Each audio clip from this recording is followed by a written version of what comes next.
Makasih. Assalamualaikum warahmatullahi wabarakatuh. Semangat pagi. Saya terbiasa di kantor, jadi kalau di pabrik itu kalau udah kita bicara pagi, langsung orang itu spontan spiritnya pagi, pagi, pagi gitu. Bisa nggak kita coba supaya hidup kita itu lebih energize, lebih semangat gitu ya. Semangat pagi. Uh, Bisa nggak lebih kita semangati lagi gitu, supaya kita betul-betul semangat gitu. Masa mahasiswa kalah sama yang udah tua kayak gini gitu ya. Pagi tapi kelihatan energinya tuh keluar. Coba lepas tangan tuh kayak orang lepas stres gitu loh. Kayak kalau nyari dosen nggak ketemu tuh lu jengkel, jengkel, jengkel gitu ya. Coba pagi, pagi, pagi gitu ya. Coba ya. Pagi. Nah, jadi kalau saya di kantor selalu terapkan bahwa setiap hari itu adalah pagi, setiap saat itu pagi, bukan selamat pagi, tapi semangat pagi. To be honest, kita copy paste dari spiritnya Kopassus itu. Kopassus itu selalu semangat kapanpun, dimanapun selalu siap, sehingga kita selalu pakai semangat pagi. Oke, teman-teman, ini gedungnya kan gedungnya Prof. Kamariani ya. Teman-teman kebayang nggak? Itu kan Prof. Kamariani kan. Eh, Mungkin nggak tahu ya karena belum lahir kali ya. Gimana Prof. Kamariani saat itu?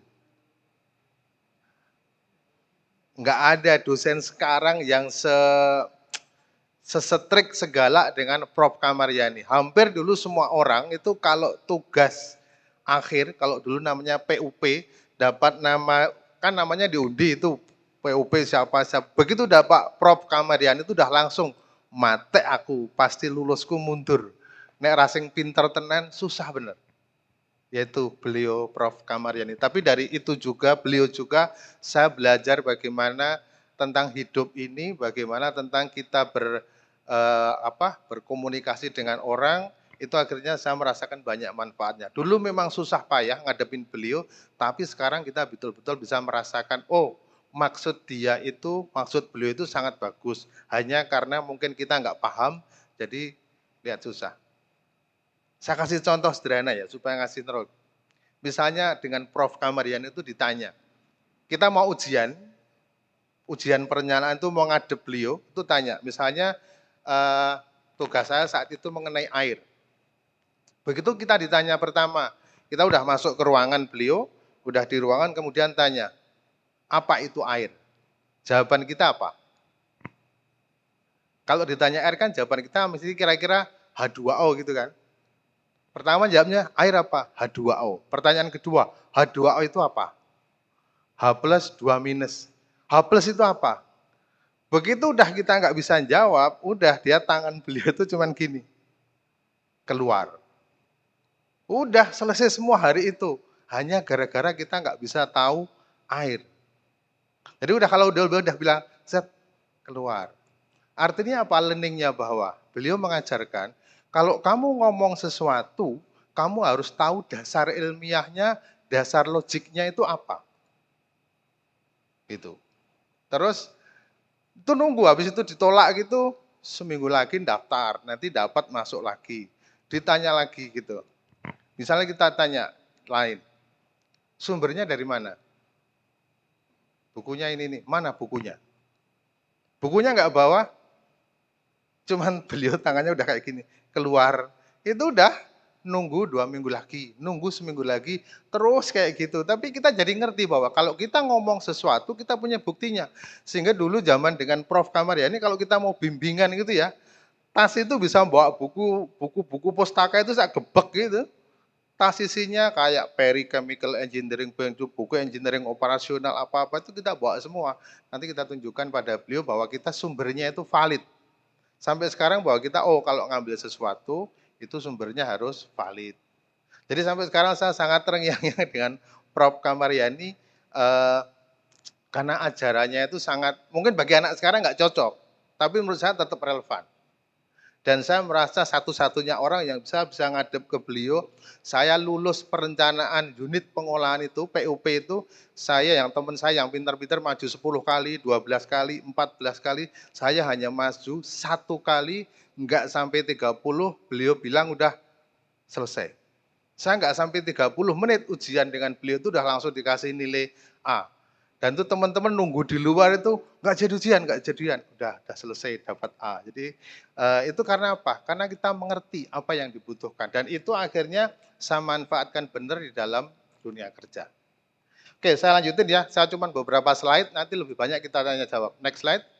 Oke, nama saya Joko Yulianto, saya angkatan 89. Nama itu saya kebetulan saat itu sebagai ketua angkatan TPHB 89. Kemudian saya juga orang pertama ketua KMTPHP, Keluarga Mahasiswa Teknologi Hasil Pertanian. Kemudian saya juga banyak menjadi asisten praktikum di lab.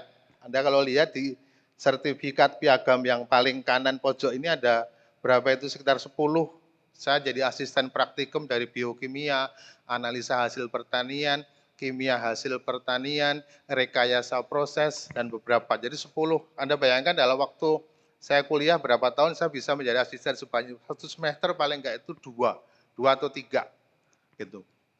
Saya juga pernah menjadi asisten dosen juga, saat itu saya diminta Pak Nur Cahyanto untuk membantu beliau menjadi asisten dosen di Akademi Kesejahteraan Sosial, AKS Nitian.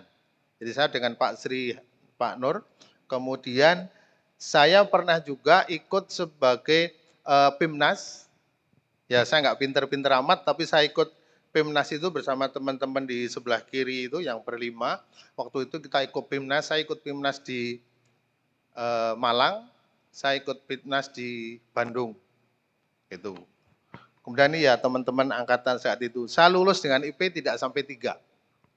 Kalau sekarang kan IP teman-teman kan pasti 3, kan. Ya zamannya memang beda, zaman saya tuh, saya juga nggak pinter, tapi IP saya cuma pokoknya rata-rata saat itu kalau mencari pekerjaan itu IP di atas 2,75. Ya udah, yang penting saya 2,75, di atasnya udah bisa melamar pekerjaan. Saya nggak itu gitu. Sehingga ya apa? Saya juga sekolah biasa-biasa saja, acara cuma kayak main ke sana kemari, hiburan, tulan ngalor ngidul sama teman-teman itu.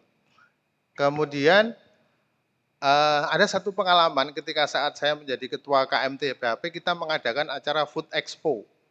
Food Expo itu pameran pangan di saat itu kita adakan di Gedung Wanita, Mandala Bakti Wanita Tama. Kita yang saat itu, jadi kalau zaman dulu di Jogja itu nggak ada pameran menggunakan partisi-partisi yang sekarang itu kayak partisi yang tanggal itu. Kita yang kedua yang memakai, pertama dipakai di teknik sipil, kemudian kita pakai di situ ya bersama teman-teman yang di situ. Dan pengalaman kita adalah Food Expo kita zaman itu 93, kita rugi. Jadi kita mahasiswa saat itu rugi berapa? Sekitar 3,5 juta. Akhirnya kita harus iuran nomboi. Jadi bayangin kita mahasiswa saat itu lulus itu nomboi. Jadi akhirnya ijazah kita itu ditahan. Kalau kita mau lulus, kita harus nomboi dulu. Ada teman-teman yang nggak lulus, oke iuran. Nanti setelah kerja dia balik ngejoli kayak gitu. Jadi ada suka dukanya, tapi juga itu pengalaman. Pengalaman kita bahwa jadi kita harus perhitungan kalau usaha itu hitungannya harus benar, harus cermat, kita harus bertanggung jawab. Kalau pinjam ya harus mengembalikan. Gitu. Nah, saya lulus 95, saya wisudanya bulan Februari, dan saya mulai bekerja di Sari Husada itu bulan April. Jadi sebelum saya lulus, sebelum saya wisuda, saya itu sudah tes duluan. Jadi saya waktu melamar pekerjaan di awal, saya menggunakan transkrip buatan sendiri. Saya tidak menggunakan transkrip dari kampus, jadi membuat transkrip sendiri, kemudian dimintakan approval ke satu PD ya, PD3 sama Dekan. Saat itu boleh. Artinya supaya kita bisa daftar duluan. Saya daftar duluan, saya sudah daftar beberapa. Sebelum lulus saya sudah daftar di 3 perusahaan. Jadi sampai sekarang, to be honest, transkrip saya dari kampus itu nggak pernah terpakai. Jadi tadi barusan saya lihat, saya punya IP saya cuma 2,91 saya lihat. Transkrip yang saya minta dari kampus itu nggak pernah terpakai karena saya nggak pernah menggunakan itu, karena sudah diterima. Jadi itu salah satu kuncinya nanti saya sampaikan adalah jangan sampai biarkan diri nganggur. Jadi saya sebelum lulus itu udah ikut project. Saya orang TP, saya dulu diajak oleh Profesor Hamamah, Profesor Mary Astuti, project di Pusat Studi Wanita. Nggak ada hubungannya kan? Di situ kan ada, nggak tahu masih nggak itu, Pusat Studi Wanita. Kita ikut project bersama dengan beliau-beliau di Pusat Studi Wanita. Itu selesai, terus langsung saya pindah di Sarusada. Kemudian bulan April saya masuk di PT Sarusada. Nah, next slide. Nah, ini ketika saya di Sarusada.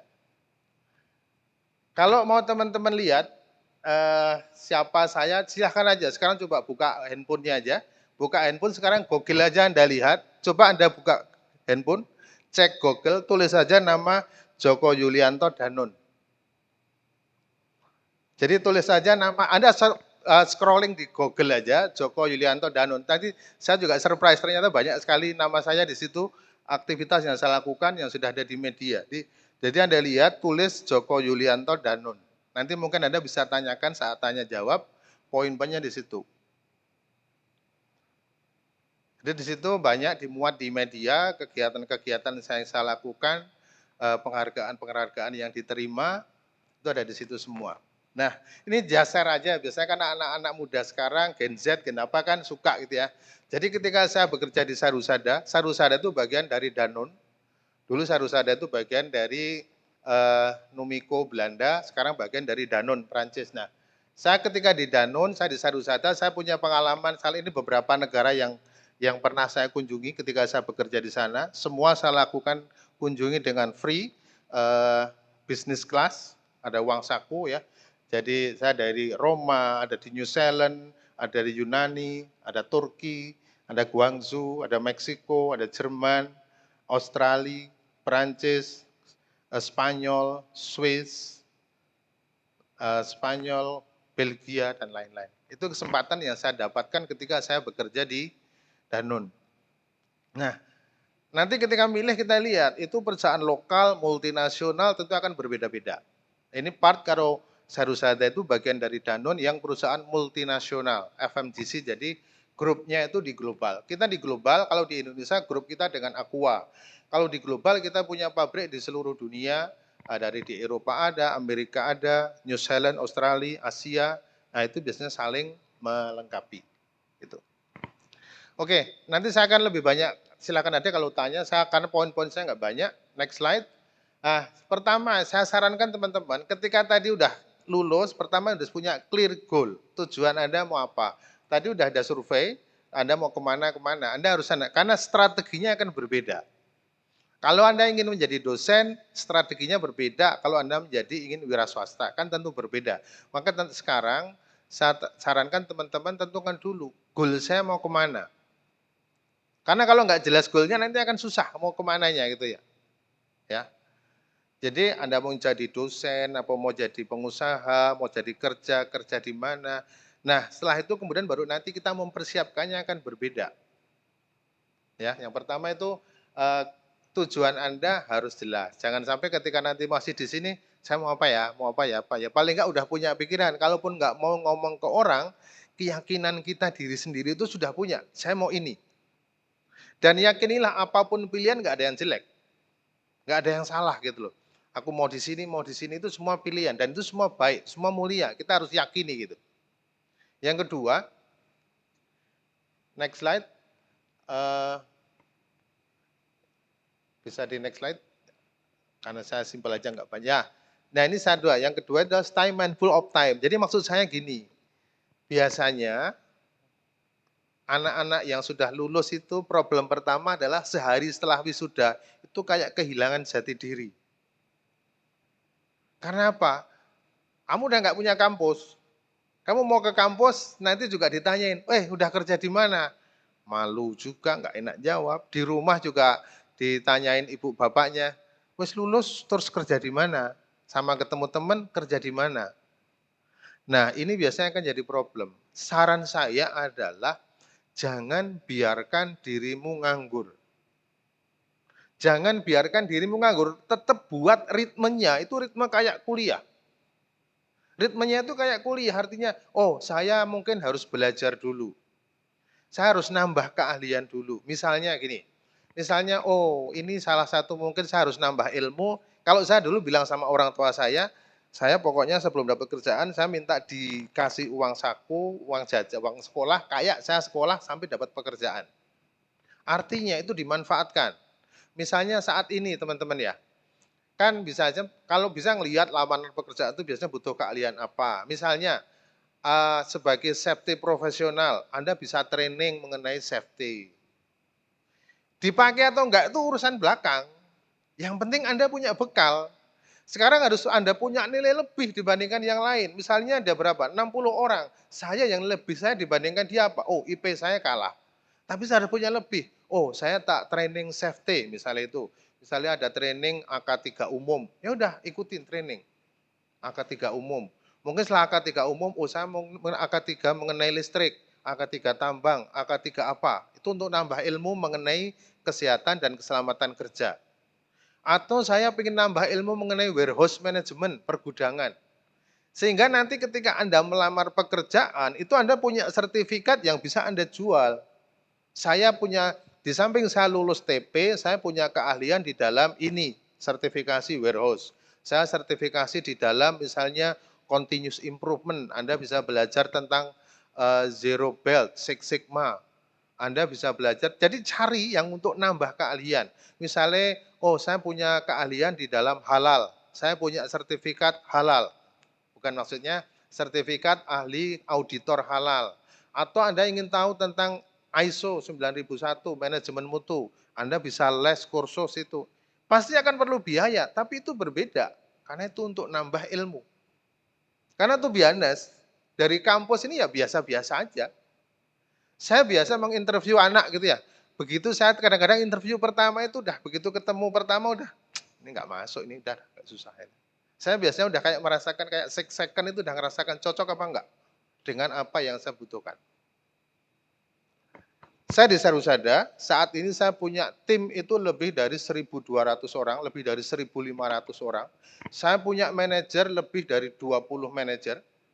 Saya alumni PHP 89 PHP, tapi saya punya kan dulu tujuannya saya itu pilihan pertama bukan PHP. Pilihan pertama saya itu adalah teknik sipil, pilihan kedua PHP, pilihan ketiga accounting. Tapi saya keterima di PHP. Tadinya udah nggak begitu semangat kuliah di PHP itu. Tadinya ogah-ogahan karena saya pengen saya teknik sipil, pengen jadi insinyur gitu loh. Tapi saya menyadari, oh dulu kalau saya jadi insinyur saya malah nggak jadi kayak gini. Sekarang saya jadi di PHP, saya jadi factory director, saya punya anak dari teknik elektro, ada punya anak teknik mesin, mau UGM, ITB, ITS, ada teknik elektro, teknik mesin, teknik kapal, teknik kimia, itu anak buah saya semua. Jadi akhirnya, oh jalan Allah memang begitu. Jadi tadi, pokoknya kita yakinin yang kita pilih itu bagus. Jadi saranku teman-teman, bekali dirimu dengan kemampuan yang sebanyak-banyaknya. Karena kalau bicara bahasa Inggris itu udah nggak masalah lagi kan, karena memang itu udah kewajiban, memang harus kudu bisa bahasa Inggris gitu ya. Apalagi anak UGM gitu ya. Kalau sering kan orang dibilang anak UGM itu kalem-kalem, ya itu menurut saya depend on kita kok. Nggak bisa disalahkan. Ada yang begitu, ada yang enggak. Jadi menurut saya tergantung kita. Kita pernah buktikan ya, waktu tadi yang tunjukkan di video yang di halaman pertama tadi, waktu kita PIMNAS. Saat itu kita PIMNAS di Bandung. Kita hanya satu-satunya dari pertanian, dari UGM itu cuma satu, kita. Lainnya itu kebanyakan ada 9 atau 7 regu itu dari IPB. Mereka udah nggak memandang kita itu juga kayak anak ya cah siji musuh wong akeh lah UGM cah desa. Tapi saat itu kita rubah strateginya. Saat itu kita tampilannya nggak kayak anak UGM gitu loh. Kalau biasanya anak UGM saat itu pakai dasi ya dasi hitam kayak gitu kan. Enggak, kita nggak mau. Jangan pakai dasi hitam. Pakai dasi yang kembang-kembang. Ya pinjem maksudnya gitu. Pakai dasi yang kembang-kembang. Pakai rambutnya juga nggak kayak gitu. Rambutnya pakai itu ya dari zaman dulu ada Barbara styling gel itu. Jadi pokoknya kita buat kita itu pede. Kita ngomongnya akhirnya kita bisa kok kita itu bersaing dengan mereka. Tergantung menurut saya tergantung kitanya. Kalau kita mau, kita berusaha, kita bisa bersaing. Ya jadi saran saya ini yang sangat kritikal teman-teman. Jangan kamu terus habis ini kamu yuk mau istirahat bersantai-santai. Begitu 3 bulan lagi ada lamaran pekerjaan, kamu di interview udah lupa semua. Ya kan? Kalau begitu kita terus suasananya santai, berhappy-happy kan udah lulus, besok ketika tiba saatnya kamu diinterview, lupa semua. Itu akan mendah celaka. Jadi menurut saya tetap lanjutkan, ritme waktunya Anda lanjutkan supaya nanti Anda nggak kaget. Yang ketiga, next slide. Nah, ready to change. Maksud saya gini, kita kadang-kadang harus menerima kenyataan. Misalnya, Anda bercita-cita menjadi wira swasta, ternyata babak belur. Ya Anda harus siap, mungkin harus ganti di sini. Anda bercita-cita menjadi bekerja di perusahaan. Ternyata harapannya ke perusahaan multinasional, dapatnya perusahaan kecil. Ya kadang-kadang kita harus siap. Nggak bisa terus harus ideal, kayak gitu nggak. Ya, to be honest kan sekarang agak susah, pekerjaan agak susah karena kondisi ekonomis kurang bagus. Jadi perusahaan kan melakukan layoff gitu, mengurangi karyawannya dan orang lebih cenderung menggunakan AI, menggunakan robotik gitu. Nah, kadang-kadang kan kita tuh berpikir, oh saya sarjana, saya harus kayak gini. Di tempat saya jujur banyak sarjana yang bekerja akhirnya jadi operator. Ya saya juga sedih, tapi ya mereka, ya Pak daripada nganggur nggak dapat-dapat. Ya gimana akhirnya gitu. Tapi itu realitasnya seperti itu. Makanya menurut saya tergantung kesiapan kita. Kita mau jadi kayak gitu enggak? Kalau saya nggak mau jadi kayak gitu, persiapan saya memadai enggak untuk itu? Sekarang ini waktunya jadi untuk lebih memperkaya diri, mengkaya ilmu kita untuk kita siap agar kita lebih sesuai. Tapi kalaupun tidak sesuai dengan harapan, ya kita harus siap untuk mengalami perubahan. Kadang-kala kan jalurnya beda-beda. Ada yang jalurnya bisa langsung fast track ke perusahaan multinasional, jebret gitu ya. Tapi kadang-kadang ada juga yang lewat perusahaan kecil dulu. Ini perusahaan kecil, jadi muter-muter dulu kecil berapa bulan. Mungkin 7 bulan, 1 tahun, terus pindah lagi, baru bisa naik ke situ. Ya itu kadang harus dihadapi juga gitu. Tidak misalnya Anda pengen langsung ke gitu, ternyata nggak bisa. Oh, ya udah jalannya. Yang penting saran saya, setiap prosesnya itu Anda nikmati, Anda lakukan dengan nyaman, dengan ikhlas. Supaya nanti berkah hingga menjadi lebih siap lagi. Yang keempat, ya saran saya, ketika kita sudah mendapatkan pekerjaan, jadilah orang yang bisa diandalkan. Ya, jadi kita harus bisa diandalkan. Di mana posisi Anda, di mana posisi pekerjaan apapun, itu adalah be accountable. Jadilah orang yang bisa diandalkan. Ya, ya artinya pokoknya betul-betul orang itu, oke, kalau pekerjaan diserahkan kita, dia beres. Sampai tuntas total gitu ya. Itu gimana? Be accountable, itu penting gitu ya. Kadang-kadang misalnya, oh lah tugasku, job deskku cuman ini, saya akan mengerjakan ini, enggak bisa. Kalau kamu karirnya mau bagus, mau kuat ya udah, ini job desknya harus nambah ini, nambah ini, nambah ini, it's okay. Jangan terus merasa job deskku cuman ini, enggak bisa. Kalau kamu karirnya mau sukses, karena kan sekarang Anda sedang proses mencari pekerjaan. Begitu nanti dapat pekerjaan terus mulai bandingkan dengan teman-teman. Oh, karena karirnya bagus, saya stagnan kayak apa. Tapi apapun pekerjaannya, saran saya teman-teman adalah jadilah orang yang bisa diandalkan. Support your boss. Diandalkan itu seperti apa ya? Oke, kalau pokoknya disuruh ini, misalnya selesaikan sistem ini sampai tuntas.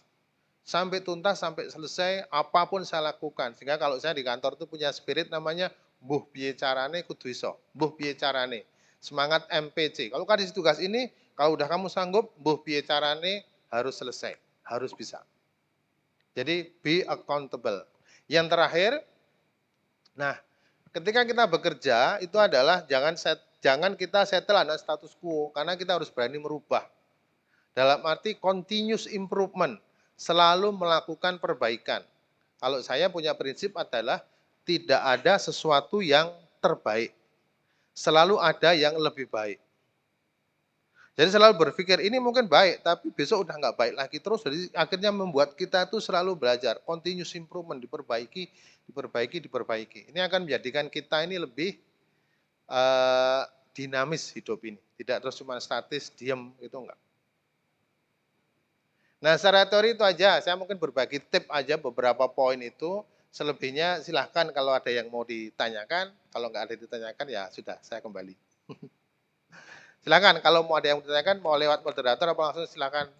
Silakan teman-teman bisa langsung angkat tangan untuk mengajukan pertanyaan. Mungkin bisa beri aplaus dulu kepada Bapak Joko Lianto atas pemaparannya. Saya undang teman-teman untuk bisa mengajukan pertanyaan, mumpung beliau bersedia untuk share pengalaman dan ilmu kepada teman-teman. Jarang-jarang loh teman-teman bisa mendapatkan akses seperti ini. Ada pertanyaan? Kayaknya kok pada capek-capek. Ini tadi Mas Hendra mengusul yang IPK tertinggi mengajukan pertanyaan gitu. Bersedia nggak? Oke, tunggu saya ke situ. Biasanya ya ini salah satu tipikal kita. Kalau Anda interview juga kejadian kayak gini. Misalnya di interview, panel interview itu bisa jadi kayak gini itu menjebak gitu lah. Oke, siapa yang itu?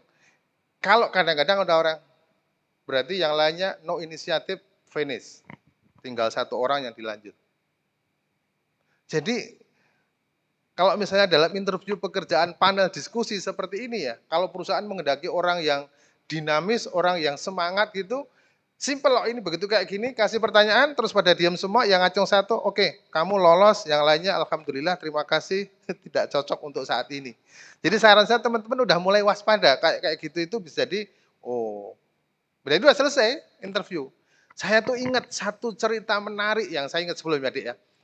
Dulu PD3 kita namanya Pak Bambang Kartika Hadi. Saya nggak tahu, mungkin udah nggak tahu semua, pasti nggak ya. Ada tahu nggak ya Bambang Kartika Hadi?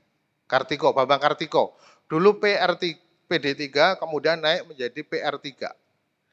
Ingat, yang saya ingat persis itu dari Pak Bambang waktu ngajar dan cerita ke kita itu adalah ada alumni TP yang melamar di pabrik pupuk. Ketika dites, ditanyain macam-macam tentang pengolahan pupuk, jawabannya apa? Tidak tahu, tidak tahu, tidak tahu. Karena jawabannya tidak tahu, lama-lama yang nanyain itu jengkel. Interviewernya nanyain jengkel. Kamu itu nggak tahu apa-apa, kok ngelamar pekerjaan di sini? Wah, dimarah-marahi, diomel-omeli gitu. Itu selesai diomel-omeli, kemudian yang ngelamar pekerjaan bilang, Bapak nggak ada hubungannya sama saya. Bapak saya aja yang biayai saya, nggak pernah marah-marahi seperti ini. Bapak hubungannya apa? Gantian, dia dimarah-marahi sama yang alumni TP tadi, yang lamar pekerjaan. Gantian dia luapkan, tapi dengan tetap sopan, Bapak nggak berhak marahin saya kayak gini, gini, gini, gini. Akhirnya udah, selesai, dia pulang. Ternyata apa besoknya? Akhirnya apa? Dia dipanggil lagi dan diterima. Karena apa? Jawabannya, kita butuh orang yang berani bersikap, berani menentang, berani bertanggung jawab. Tidak cuma diam-diam ikutin. Itu saya ingat-ingat juga. Oh, benar juga ya. Kadang-kadang kayak gitu. Wong, kita dimarahi sama yang ngasih nggak ngapa-ngapain, mau nggak ngapa-ngapain gitu. Nah, itu yang selalu saya ingat dan juga ingat. Oke, Dek, silakan, Dek. Baik, terima kasih untuk waktunya dan kesempatannya. Saya Asmar Isnaini dari Prodi Teknik Pertanian. Ya. Di sini mungkin saya ingin bertanya untuk dua pertanyaan. Untuk yang pertama mungkin dari kami nih masih mahasiswa yang belum terjun di dunia kerja yang real, pasti punya kayak idealisme di mana oh ada work life balance gitu. Dan saya ingin bertanya lebih soal itu, apalagi dengan Bapak yang sudah bertahun-tahun bekerja sehingga sampai jadi factory plant leader. Factory Director. Factory Director, ya mohon maaf ya. Baik, itu untuk pertanyaan pertama. Dan yang kedua, bagaimana Bapak bisa bertahan di satu company itu dan berjuang dari awal manajemen trainee kalau tidak salah sampai di director saat ini gitu. Bagaimana tips and triknya dan juga bisa bertahan di satu company itu. Mungkin kan kalau kadang kan ada yang ngerasa oh saya ingin loncat ke yang lain gitu atau ada opportunity lain gitu. Itu sih untuk pertanyaan dari saya, dua pertanyaan itu. Terima kasih. Mbak siapa tadi namanya? Asma. Asma, oke. Mbak Asma, teknik pertanian ya? Iya, teknik pertanian. Teknik pertanian itu kalau dulu mekanisasi bukan ya? Aku bingung. Iya. Mekanisasi ya? Mekanisasi. Dulu soalnya jurusannya itu mekanisasi pertanian, itu identik dengan cowok-cowok ya. Yang angkatan saya Bu Multiningrum itu. Kemudian PHP, kemudian TIP. Kalau sekarang saya nggak tahu ini pokoknya mekanisasi, PHP sama TIP, Teknologi Industri Pertanian. Yang Pak Atris itu angkatan saya, yang PHP nggak ada sih yang jadi dosen. Nah, saya memang 30 tahun di Sarusada dan ntar lagi saya udah pensiun.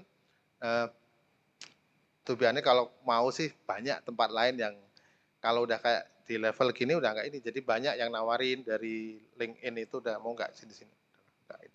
Nah, saya bekerja pertama saya dari quality, sorry dari PHP kan taunya dulu itu cuman kayak di quality atau di pabrik gitu kan. Saya masuk pertama itu saya di quality. Di quality saya 8 tahun, kemudian saya pindah di CNP. CNP itu atau procurement atau pembelian. Saya sebagai import buyer. Pada saat import buyer itu pertama saya dapat tugas untuk ngecek pembelian material itu ke Argentina. Jadi tahun 2004 saya pertama dapat tugas itu saya visit Belanda, saya transit Belanda, visit ke Belanda, kemudian saya ke Brasil, saya ke Argentina, saya ke Uruguay.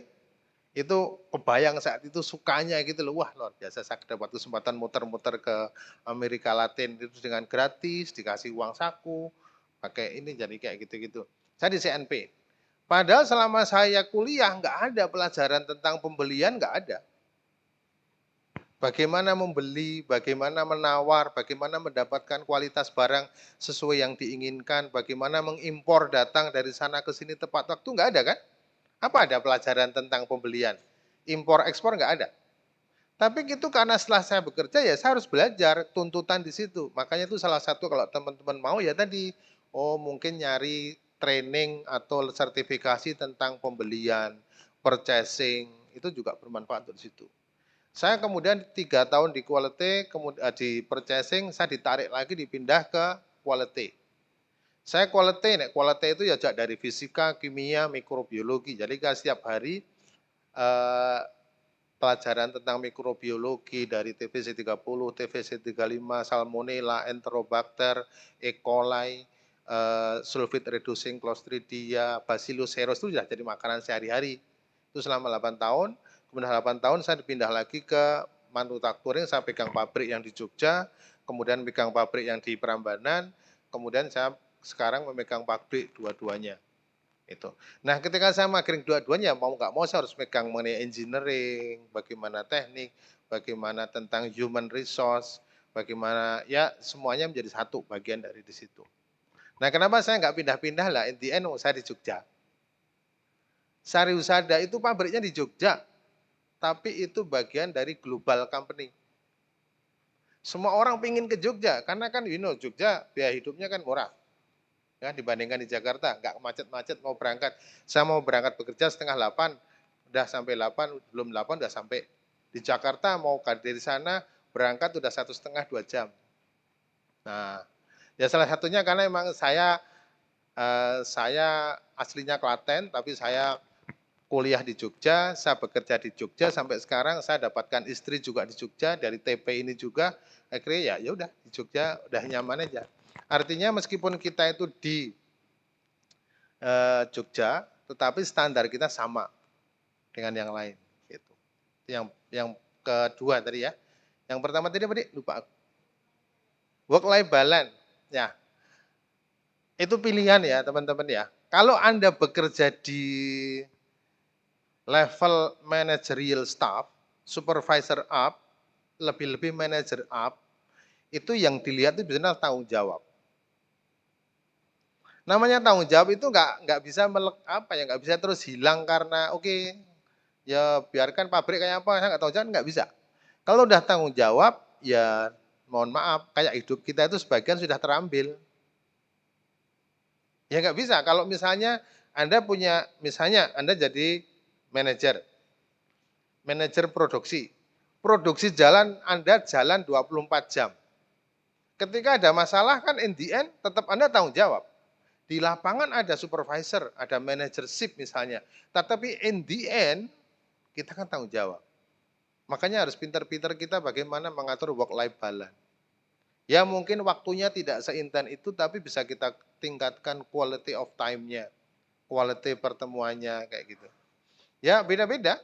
Kalau mungkin Anda bekerja di bank, Bekerja di bank mungkin ya cuma pagi aja, tapi kan sama aja, depend on. Ada orang yang berkeyakinan bank ini haram, bank itu riba, nggak mau. Ada juga kan, akhirnya juga nggak mau. Jadi itu pilihan. Jadi akhirnya nanti Anda akan dihadapkan pada realita tadi adalah pilihan. Kita mau seperti apa?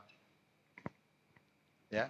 Work life balance, ada yang berkeyakinan work life balance itu ya cuma teori saja, karena ada yang berpikiran work life balance itu teori, prakteknya nggak akan bisa begitu. Yes, oke, nggak apa-apa gitu. Ya makanya kita tetap kalau kita membuat berbagai agenda, berbagai acara ini. Satu hal lagi, in the end dalam bekerja yang paling penting itu adalah kalau Anda di level supervisor, level staff, level supervisor manager, itu adalah bagaimana Anda handle orang. Bagaimana Anda handle orang itu menjadi sangat kritikal. Kalau mungkin Anda cuma di laboratorium handle satu orang nggak terlalu problem. Kalau Anda di produksi tiba-tiba Anda masih lulusan baru gitu langsung memegang 12 orang dan mereka lebih senior daripada kamu, kan ceritanya akan berbeda. Kalau kamu cuma, Pak sana, perintah sini, nggak bisa. Kita perlu approach pendekatan bagaimana supaya mereka respect kita, tujuan kita tercapai, tapi mereka juga dapatkan pride, kita juga sukses. Jadi penting adalah bagaimana kita berkomunikasi, bagaimana kita mendapatkan trust dari mereka. Jadi itu Dek ya, depend on bagaimana kok Anda mau dimanapun pekerjaan lah, nggak ada. Sekarang simpel aja, nggak usah pekerjaan yang angel-angel. Misalnya orang jual bakso. Orang jual bakso itu bangun jam berapa? Nggak bisa, nggak. Dia harus nyiapin segala macam itu nggak bisa. Dia sama aja, sebenarnya kerjanya juga itu. Jadi tergantung kita, seninya bagaimana kita di sini. Nanti selesai jam berapa, dia harus kulaan lagi, masak lagi. Itu ya kayak gitu. Work life balance ya, pokoknya semua orang punya cara masing-masing bagaimana untuk ini. Tapi ideal work life balance harus 50% itu kayaknya ya susah gitu. Tapi bukan berarti terus nggak bahagia. Makanya yang penting kita harus bahagia. Gitu Dek. Thank you. Terima kasih. Baik, silakan teman-teman lain bisa mengajukan pertanyaan.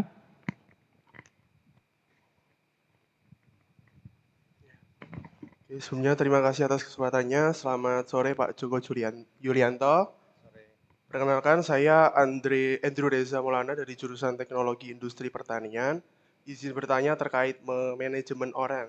Apalagi kalau kita sebagai supervisor atau yang di atasnya pasti kan kita mempunyai tim ataupun staff di dalamnya. Nah, kita kan dalam manage atau berkomunikasi ataupun approach dengan orang kan kita harus punya pendekatan sendiri. Apakah kita harus dekat dengan staff-staff tersebut atau kita harus menjaga jarak agar dia tetap respect dan menghormati kita. Kan terkadang kalau kita terlalu dekat juga agak digampangin juga dan hasil kerjaan juga nggak maksimal juga. Nah, kira-kira yang paling baik dan paling benar untuk mendapatkan hasil kerja yang paling efisien dan efektif itu gimana sih Pak? Terima kasih. Oke, terima kasih. Salah satu tugas kita kalau kita sebagai bos dari anak buah, supervisor itu, kalau kita memberi berita bagus, itu enak. Yang nggak enak itu kalau kita harus memberikan berita nggak bagus. Misalnya, kalau misalnya Mas ada kenaikan gaji, itu enak kan menyampaikannya. Tetapi Anda harus menyampaikan surat peringatan karena ketidakdisiplinan Anda mendapatkan surat peringatan dari perusahaan. Itu kan nggak enak. Nah, itu juga kembali seninya kita bagaimana kita bisa menyampaikan yang bagus atau nggak bagus balance. Kalau saya biasanya menggunakan kayak push pull gitu loh. Jadi kapan saya itu push mereka, kapan saya pull mereka, kapan saya dorong, kapan saya tarik itu harus coba berimbang. Sehingga kita tidak deket-deket banget, tapi kita tidak jauh-jauh banget. Susah toh. Jadi intinya kita pokoknya ya ojo cerek banget karena kalau cerek kamu sungkan. Kadang dikerjain juga. Ya istilahnya bahasa Jawa ini dia pakai digunakan nama kita itu loh. Oh, saya udah dapat badan juga enggak. Tapi kalau kamu jauh, terlalu jauh, nanti juga enggak ada komunikasi. Nek saya yang terpenting adalah kamu tahu karakter masing-masing orang. Karakter anak buahmu itu seperti apa? Oh, kalau ini karena approach setiap orang bisa berbeda-beda. Enggak bisa disama-samain. Kalau dengan ini karakternya begini, approach saya begini. Kalau dengan ini approach-nya begini. Ya biasanya kalau enak itu kalau kita tahu karakternya dia, kondisi keluarganya, kita bisa nyari informasi tanpa sepengetahuan, oh ini keluarganya kayak gini, misalnya ini keluarga broken home mungkin akan berbeda, orangnya sensitif, mungkin ini keluarganya udah terbiasa, bapaknya bekerja seperti ini, dia akan seperti ini, oh ini keluarganya muslim, pokoknya apa itu akan mempengaruhi. Makanya saran saya coba ketahui secara personal. Habis itu coba buat, kalau saya adalah buat ikatan emosional dengan dia. Ikatan emosional dengan anak buah kita itu di mana? Misalnya ya pas mereka ulang tahun, ya kita kasih ucapan selamat. Jangan sampai kedahuluan sama orang lain. Oh, kalau saya sebagai atasan, anak buah saya adalah tanggung jawab saya. Yang melindungi kamu saya, yang memperjuangkan kamu juga saya. Jadi kayak gitu. Jadi kita harus selalu aware gitu loh. Oh, keluarganya sakit, ya kita bantu, rakitan motivasi. Kita motivasi, kita doakan, kita apa itu. Jadi personal approach itu akan sangat kuat. Kalau di Indonesia itu sangat kuat lagi pengaruhnya. Tapi tadi jangan terus kebabasan. Nanti terus curhat, curcol, nanti malah jadi apa ya, adalah pokoknya nggak bagus lah. Jadi pokoknya saran saya kenali mereka sehingga nanti approach-nya bisa berbeda-beda. Gitu. Perbanyak komunikasi, ada istilah adanya kayak coaching, ajak diskusi tentang pekerjaan, kamu kendalanya apa, ini apa. Jadi pokoknya jangan pandang karyawan itu sebagai robot. Pokoknya cuma kerjakan ini habis ini. Kalau saya lebih mengetahui bahwa reason behind-nya apa. Kenapa kamu harus mengerjakan itu? Makanya biasanya saya buat kayak filosofi bagaimana bekerja dengan hati, bagaimana bekerja dengan ikhlas, bekerja sebagai ibadah. Saya selalu tekankan bagaimana kita bekerja sebagai ibadah. Pertanyaan kedua, bekerja seperti apa yang dianggap sebagai ibadah? Kalau kamu kerjanya nggak masuk sekolah apa sebagai ibadah? Kalau kamu melanggar peraturan apa ibadah kan enggak? Jadi saya coba touch, sentuh orang dari hatinya. Karena pengalaman saya kalau hatinya sudah dapat, orang itu akan dengan penuh kesadaran, tanggung jawab bahwa saya bekerja di perusahaan ini, saya dibayar, maka saya harus berlaku yang terbaik. Datang dari hati, bukan karena atasan saya, karena Allah melihat. Misalnya saya menipu, Allah tetap lihat. Atasan saya nggak tahu, tapi Allah tetap tahu. Gitu deh. Cukup? Oke, thank you. Baik, terima kasih Pak Joko. Selanjutnya masih oke. Yang Putri dulu, yang Putri duluan tadi. Yang mana yang Putri duluan tadi siapa? Bisa angkat tangan lagi? Ya, silakan.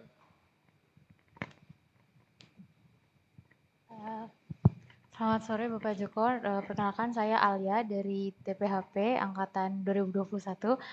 Saya izin bertanya Pak, tadi kan Bapak sempat menjelaskan timeline bahwa bekerja yang 8 tahun di QC, terus kemudian kembali lagi ke QC. Itu untuk saya sekarang membayangkan ya Pak, 8 tahun itu kan lama banget. Dan mungkin Bapak tadi cuma secara sekilas aja bahwa 8 tahun di QC dan kemudian kembali lagi ke QC. Itu apakah Bapak pernah mencapai ke titik jenuh, kemudian Bapak berpikir untuk menjadikan si Sari Husada ini adalah sebuah batu loncatan ke perusahaan lain? Atau jika karena Bapak ujung-ujungnya tetap di situ, gimana Bapak mengatasi titik jenuhnya gitu Pak? Kayak nggak apa-apa di QC habis ini mungkin bisa ke mana gitu. Maksudnya kayak kan masih belum ada jaminan untuk bisa naik. Kan Bapak nggak tahu kan kalau waktu di QC dulu saya akan jadi direktur dan lain-lain gitu. Itu gimana mengatasi bosan? Karena 8 tahun kan lama tuh Pak. Ya. Terima kasih. Waktu itu ya, saya bilang tadi, waktu itu Anda bisa lama bisa enggak? Saya di Sarusada itu sampai hari ini udah 30 tahun. Kelihatannya kan lama, padahal ternyata saya lakukan juga biasa aja. Enggak terasa ya, ternyata lama-lama waktu saya udah habis, saya udah 30 tahun. Kayaknya lama gitu, tapi ternyata kalau dilakoni tiap hari itu enggak terasa. Nah kembali ke tadi, ke QC, saya pertama di QC. Prinsipnya kalau kita pindah itu mesti harus ada added value. Ketika saya masuk itu tahun 95 sebagai manajemen trainee, saya sebagai supervisor. lulus sebagai supervisor. 95, 4 tahun berikutnya 99 saya naik sebagai junior manager. Jadi keren dong 99 saya sebagai junior manager. Sudah pada lahir belum? Ya Allah. Udah bayangkan mahasiswa kuliah di Jogja, kerja di Jogja, kerjaan 4 tahun di Jogja. Itu ketika saya naik junior manager saya udah dapat mobil dinas. Zaman itu dapatnya Suzuki S-Team. Nggak pernah kebayangkan. Saya dulu waktu kuliah aja, nanti saya kerja di Jakarta, bisa beli, dapat bayangan saya cuma beli Katana, Suzuki Katana zaman dulu. Tapi ketika 4 tahun saya bekerja, saya udah bisa naik ke level yang lebih tinggi, saya udah dapat mobil dinas di Jogja sebagai Suzuki S-Team. 4 tahun di situ, kemudian terus itu pindah dari situ level 9, saya pindah ke procurement, terus balik lagi ke QC, saya balik karena levelnya naik. Bukan sebagai QC lagi, tepat sebagai Quality and Food Safety. Saya memegang Quality Food Safety untuk 2 pabrik. Jadi kita bisa naik, pindah itu nggak apa-apa, asal levelnya naik. Dari junior manager menjadi middle manager. Jadi udah levelnya naik, kalau levelnya naik berarti kan semua fasilitasnya naik, segala macamnya naik. Kemudian setelah itu naik lagi, jadi karirnya ada dari middle, kemudian naik menjadi senior manager, dari senior manager naik menjadi director. Nah, biasanya yang pindah-pindah itu karena karirnya mentok. Kalau orang karirnya mentok, itu pilihannya cuman kamu tetap bertahan puas di posisimu atau kamu nyari tempat lain. Gitu.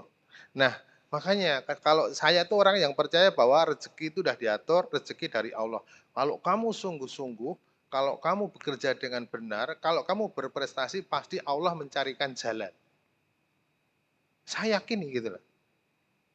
Ya banyak juga teman saya juga ada yang terus pergi-pergi ke sana. Saya MT masuk barang-barang itu, ada yang terus pindah ke Nestle. Ya kalau dihitung sekarang teman yang di Nestle dengan saya, ya lebih bagus saya. Ada yang pindah terus jadi dosen di tempat lain. Ada yang di sana ya kadang-kadang even saya dulu pernah ngetes juga di tempat lain, tapi untungnya saya nggak mau gitu loh. Terus akhirnya nggak jadi. Jadi kembali untuk saya tadi Mbak, bosen atau tidak itu tergantung passionmu di mana. Kalau kamu sudah bekerja misalnya sudah fokus di pabrik, tapi passionmu masih mikir, misalnya kamu bekerja di pabrik, passionmu bekerjanya sebagai startup, ya nggak bisa. Saran saya kalau kamu udah fokus ini ambil, kalau enggak pergi. Jangan mendua, jangan setengah hati. Itu akan susah. Even kamu misalnya bekerja di perusahaan sama kamu wira swasta, pada titik tertentu akan enggak bisa. Akhirnya udah pilih saja. Ini. Seperti ayahnya Mbak apa?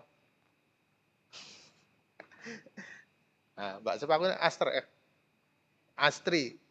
Mbak Astri kan sama, dulu satu kantor sama saya. Beliau udah lebih duluan ini dari sana pindah ke Malaysia segala macam. Akhirnya bosan dari Malaysia pindah ke Kargil, pindah ke Indofood segala macam. Akhirnya sekarang udahlah nggak mau kerja di pabrikan. Sekarang bikin Arista Garden gitu kan.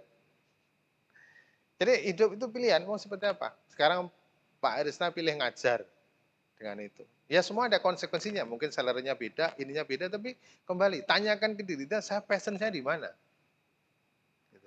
Semua ada konsepnya. Orang kerja pabrik itu kan ya pagi pulang sore, pagi sore orang kayak ya ritmenya itu ya kayak begitu. Apalagi rata-rata kan kita kebanyakan kerja di bidang pangan. Ya kan? Bidang pangan itu kan mesti bahayanya adalah bahaya fisika, kimia, mikrobiologi. Kadang produksi berjalan mulus, nggak ada apa-apa, tiba-tiba hasil lab keluar, oh ada kontaminasi. Waduh, pusing lagi. Gitu. Itu hal yang biasa gitu. Akan dihadapi. Makanya kan kalau saya pokoknya bekerja yang terbaik, belajar yang terbaik, berdoa, hasilnya nanti Allah yang menentukan. Kita nggak bisa mengatur hasilnya kan. Gitu. Jadi pokoknya tugas kita belajar, berdoa, berusaha yang terbaik. Bosen apa enggak, tanyakan ke diri. Ya banyak juga teman-teman yang aku bosen, aku pengen metu, tapi tendelok gajinya kayak rasito metu, akhir-akhir juga enggak jadi, ya ada juga. Gitu. Akhirnya ya semua pilihan. Jadi, tapi saranku pokoknya tanyakan. Kalau saya kok karirnya mentok, saya nggak cocok, saya nyari. Harus nyari yang. Tapi kalau kamu pindah, harus nyari yang ada kenaikan. Kenaikan itu jangan, tapi gini, kadang-kadang cara-cara yang sekarang itu kan kalau zaman dulu itu kan benefit. Bedanya gaji dan benefit. Benefit itu adalah semua paket yang diterima. Kalau ini ada pensiun, ada sekarang. Kalau anak-anak sekarang kan kadang-kadang yang penting dapatnya banyak dulu, tapi urusan besok nggak tahu. Kalau zaman dulu kan ini gajimu sekian, tapi kamu dapat tunjangan pensiun sekurang, tunjangan ini sekian-sekian. Artinya diberikannya nanti. Kalau sekarang kan cenderung bagikan di depan, boh besok nggak ngerti. Nah itu karena harus tuh apa bedanya benefit, dapat benefitnya apa totalnya. Bukan hanya uang, tapi misalnya asuransi kesehatannya seperti apa, dan apa-apa itu kan harus clear semua. Gitu Mbak. Jadi pokoknya tanyakan ke hati kita lah, kita nyaman apa enggak. Karena bekerja kalau udah enggak ikhlas, itu akhirnya malah jadi rekoso yang hati, sakit, akhirnya enggak enak. Gitu? Thank you. Masih ada? Ya, silahkan. Baik, selamat sore Bapak. Perkenalkan nama saya Akbar Yanu Dwi Pramudia. Saya dari program studi teknologi pangan dan hasil pertanian. Mungkin ada 2 pertanyaan juga Pak dari saya. Yang pertama mungkin lebih ke teknis terkait ketika bekerja. Jadi ketika menjadi karyawan baru, yang pastinya karyawan itu dituntut untuk bisa menciptakan sebuah continuous improvement di sebuah perusahaan tersebut. Terutama kemungkinan kalau dari TPHP sendiri kemungkinan ya bisa jadi di sebuah proses produksinya. Nah, pertanyaan saya bagaimana cara kita bisa mendapatkan sebuah topik ataupun sebuah permasalahan yang bisa dapat diselesaikan sebagai salah satu topik dalam project continuous improvement tersebut. Kemudian pertanyaan yang kedua saya, ini berdasarkan dari pengalaman saya sendiri. Kalau mungkin di beberapa ketika melamar pekerjaan itu ada semacam kayak beberapa soft skill yang mungkin diperlukan ketika bekerja. Dan menurut teman-teman saya itu dirasa memiliki value tersebut. Tetapi dari saya sendiri itu tidak pede Pak, tidak yakin dengan apa yang sudah teman-teman katakan. Nah, bagaimana cara meyakinkan diri kita sendiri ketika memang kita itu punya sebuah value ketika untuk digunakan dalam mendaftar pekerjaan. Begitu Bapak, terima kasih. Oke, terima kasih. Pertanyaan pertama tadi tentang continuous improvement. Nah, biasanya kalau continuous improvement itu jadi kayak wajib dimanapun. Karena ujung-ujungnya adalah saat ini itu untuk berkompetisi kita harus bisa reduce cost. Ya, reduce cost itu artinya adalah kita prinsipnya adalah mengurangi pemborosan. Prinsipnya adalah reuse, eliminate, substitusi yang kayak gitu aja. Intinya adalah bagaimana kita mengurangi pemborosan sampai kalau ada mindsetnya adalah zero losses. Ya zero defect, zero losses itu kan macam-macam. Misalnya mesin seharusnya jalan dengan kecepatan 80, cuman bisa berjalan 70, itu kan udah loss 10. Ya kan? Air seharusnya penggunaannya 100 liter, ternyata melebihi 105, itu juga pemborosan. Jadi biasanya itu masih banyak pemborosan. Pemborosan cek aja, pemborosannya di mana. Biasanya yang kita nggak tahu ya, kalau orang PHP, orang TIP, MP, orang TP ini adalah energi.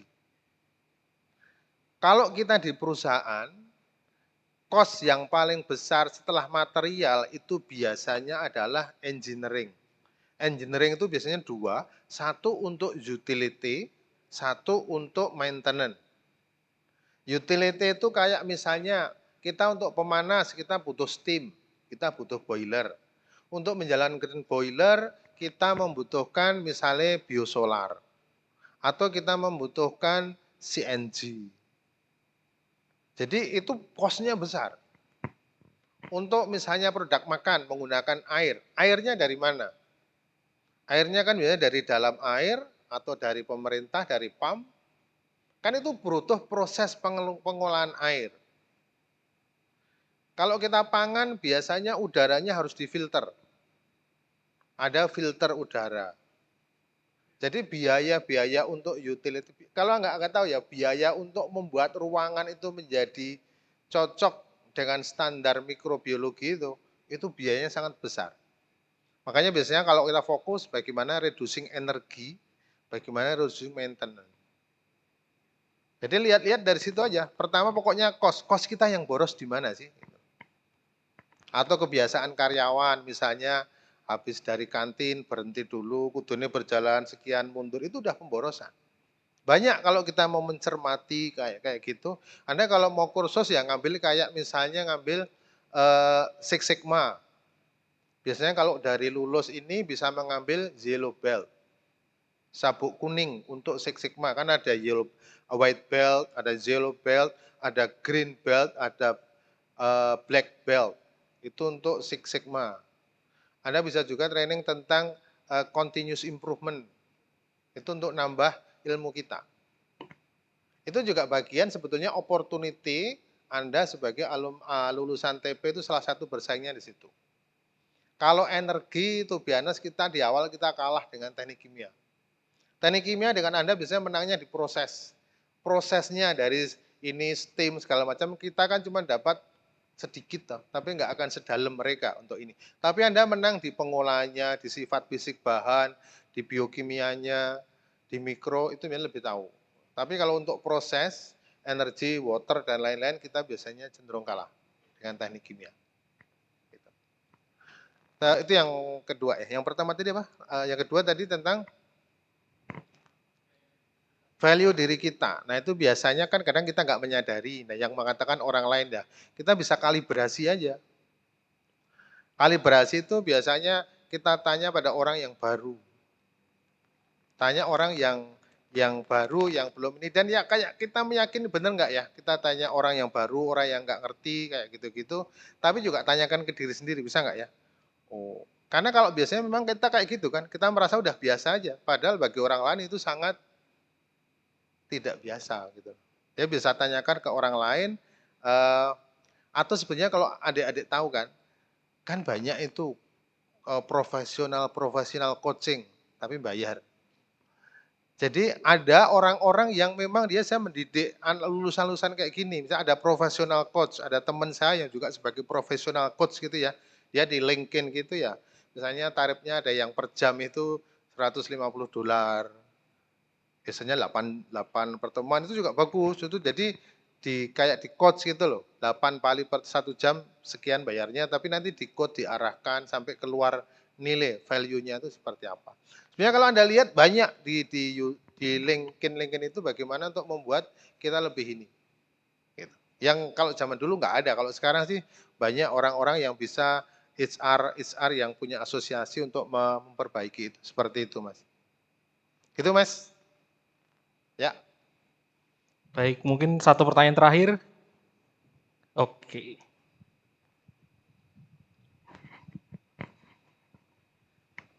Selamat sore Pak Joko, saya Vanessa dari TPHP Angkatan 21. Saya izin bertanya, beberapa dari kita itu fresh graduate ya Pak, dan hanya memiliki pengalaman magang mungkin kurang dari 6 bulan atau hanya 2 bulan saja seperti itu. Nah, kira-kira apa sih yang HR atau recruiter inginkan dari seorang fresh graduate yang tanpa pengalaman profesional namun hanya memiliki sertifikat atau kompetensi yang Bapak sebutkan tersebut? Itu seperti apa ya Pak? Gimana? Oke, jadi tadi biasanya first impression itu akan menentukan. Kalau biasanya kan ada tes tertulis, itu kan tertulis kan bareng-bareng. Yang kritikal kalau udah mulai interview, biasanya kan tes tertulis, habis itu lolos, kemudian biasanya tes dengan HR dulu, itu masih general. Nanti berikutnya kalau sudah HR lolos, kemudian tes dengan user. User itu orang yang akan menjadi atasannya nanti. Kalau user sudah oke, biasanya tes dengan director, di atasnya user, atau ada panel tes itu di situ. Jadi step-stepnya akan seperti itu, nanti tes kesehatan. Dan jangan lupa, saya pernah mengalami beberapa anak itu zaman sekarang itu pada gagal di tes kesehatan. Anda juga harus mikirkan kesehatannya, terutama di perusahaan pangan. Kesehatan itu ya kayak misalnya ada nggak sakit yang apa, kadang-kadang kan merasa sehat-sehat. Sekarang kadang kan makanannya kadang banyak junk food segala macam itu. Beberapa kali saya dapatkan anak ini udah oke, interview oke, begitu tes kesehatan nggak lolos. Kok bisa ya? Anak sekarang kok bisa kayak gini, bisa. Kesehatannya nggak masuk. Kesehatan nggak masuk itu biasanya ya ini berpotensial menularkan penyakit ini ke makanan enggak. Berpotensial jangka panjang. Nanti kalau saya terima, habis ini sakit-sakitan kan biaya perusahaan. Jadi kadang-kadang itu juga harus ngerti juga di situnya. Nah, kembali ke pertanyaan Mbak tadi, kritikalnya itu adalah first impression ketika kita ketemu. Jadi jangan khawatir adalah first graduate, pengalaman itu sebetulnya ya semua orang juga gitu. Tapi Anda harus pokoknya nilai saya, selalu tanyakan, nilai saya lebih dibandingkan yang lain apa? Selalu tanyakan dulu. Kalau Anda menjadi orang kebanyakan, ya kebanyakan aja, nggak bisa ini. Kalau Anda ingin menjadi orang lebih, harus punya nilai lebih. Apa yang bisa saya jual? Saya memang sekarang kemampuan saya gini, tapi saya punya semangat untuk belajar, ditunjukkan bahwa saya orangnya maju, orangnya ini, orangnya ke depan, itu kelihatan gitu loh. Ya tadi kayak inisiatif, misalnya siapa yang bertanya, tanya. Itu juga menunjukkan salah satu inisiatif, tidak terus diam aja gitu, biasanya kecenderungannya kurang ini. Jadi pokoknya selalu tanyakan, apa kelebihan saya dibandingkan yang lain? Apa keuntungan perusahaan kalau mengambil saya? Kan sama-sama kita nggak tahu, ya meskipun kita juga pernah juga ini rekrut kayaknya dulu anaknya bagus, setelah kerja kok kayak gini ya? Oh, nggak bisa juga gitu. Jadi selalu tanyakan, apa kelebihan saya dibandingkan yang lain, itu akan mendorong kita untuk terus, oh berarti saya butuh kelebihan ini. Nah, tip-tipnya adalah ketika mau interview misalnya gitu, Anda interview perusahaan A misalnya gitu. Kan akan ditanya kira-kira pertanyaan apa, coba bisa tanya-tanya orang umum. Bisa ditanyain, apa yang kamu ketahui tentang perusahaan A? Kalau adanya, saya nggak tahu ya berarti kan nggak niat. Nggak ada semangat. Loh, kalau kamu mau melamar perusahaan ini, kamu nggak cari-cari informasi, kan sekarang informasi luas. Bisa di Google, bisa di mana-mana. Itu menunjukkan bahwa kamu keseriusan untuk belajar. Kamu keseriusan untuk pengen bekerja di situ. Terus misalnya bertanya, kamu ingin ada vakansinya misalnya untuk laboratorium gitu ya, untuk quality and food safety. Kamu akan ditanya tentang quality food safety. Apa yang kamu ketahui tentang quality food safety? Harus disiapin ya. Strateginya bisa berbeda-beda. Anda ngelamar perusahaan A di posisi apa, B, C, D itu akan berbeda-beda. Nah kalau sekarang yang kita punya rekrut itu namanya Danone IF. Jadi Danone yang memang kita punya kader yang akan disiapkan untuk menjadi kader untuk regional. Jadi itu anak-anak muda gitu ya. Jadi kayak muda itu oke presentasi kamu di Thailand. Presentasi kan bisa ditempatkan di Thailand, bisa di mana, tapi dimuter. Jadi udah anak kecil-kecil baru lulus tahun kemarin aja sekarang udah ini presentasi di sini, besok ke Thailand, besok di Vietnam, bisa di mana gitu di sini situ. Artinya oh nek kayak gitu berarti oke, berarti komunikasi saya harus oke, berpikir saya harus ini, harus ini. Jadi confident level kita itu seperti apa harus kita bangun. Yakinlah bahwa setiap kita pasti punya kelebihan.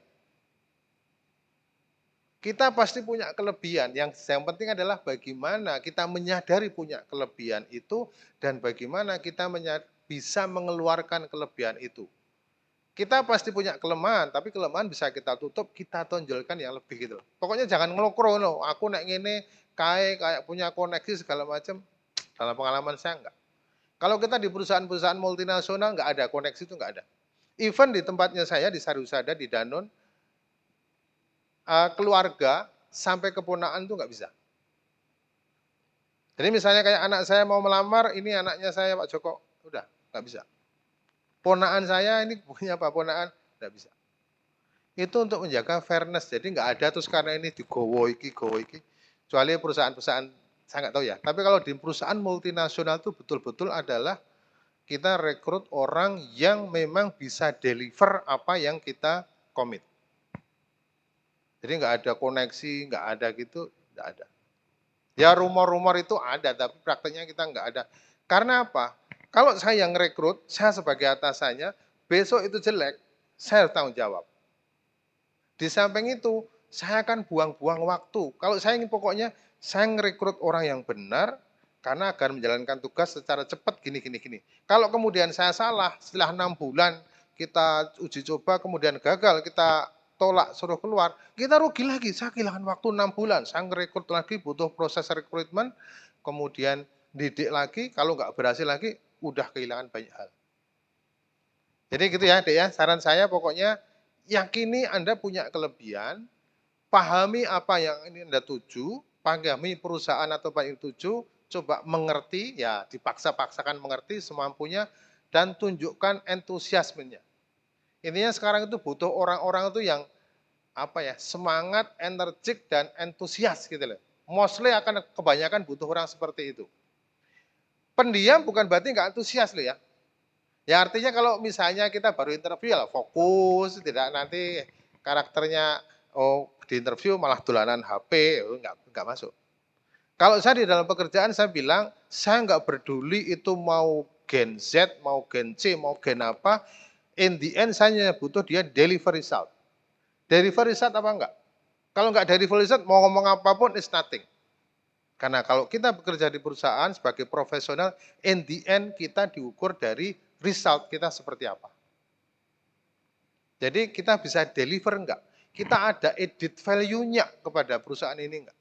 Dan saya kira sama, di mana-mana pun adalah ada added value-nya enggak. Kalau udah nambah orang enggak ada added value-nya, nothing, enggak ada artinya. Gitu ya. Semoga ada manfaatnya. Kalau masih perlu ya tanya lagi apa-apa WA atau apa. Tapi saya karena nggak sempat ini terlalu banyak WA saya. Silahkan nanti kalau ada selesai mau discuss lagi ya oke silahkan. Intinya adalah saya share aja sebagai kakak kelas, sebagai senior. Tuh. Kalau udah lulus IP itu hanya sebagai paspor. Paspor itu nggak jamin nanti apa. Jadi cuma pintu masuk doang, nggak bisa tergantung pada kita. Ya. Jadi bukan saya terus IP-nya paling tinggi, enggak. Udah begitu masuk, udah kayak gitu, udah. Semua ada, tinggal sekarang pokoknya tinggal merasakan memanfaatnya. Oh kayak gini, oke. Tapi enggak ada kata terlambat, siapkan diri, belajar, nyari ilmu, terus tambah pengetahuan supaya Anda lebih siap. Jadi 5 tadi, sarankan pokoknya jangan, yang terpenting adalah jangan biarkan ritme Anda saat ini untuk terus nganggur. Ada pekerjaan apapun, ada apapun, jalankan dulu. Ada untuk kursus, jalankan, belajar jalan supaya otak kita tetap terbawa suasana ini. Kalau perlu jangan pulang balik, kalau yang rumahnya jauh, jangan pulang kampung dulu. Kalau Anda dari kampung, masuk ke sini, habis itu pulang kampung, ikut irama kampung, biasanya susah. Saran saya ya udah, mending di sini ngomong Bapak Ibu baik-baik, saya melanjutkan dulu di Jogja, sampai dapat, karena iklimnya kan berbeda, iklim di sini kan.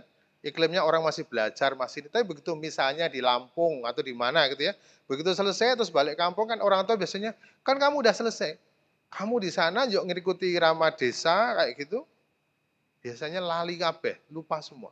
Kalau saya dulu, pokoknya saya di sini sampai dapat ini, setelah saya sukses baru saya balik. Gitu ya adik-adik, lebih kurangnya saya mohon maaf mungkin agak panjang lebar, terlalu teoritis ya. Assalamualaikum warahmatullahi wabarakatuh.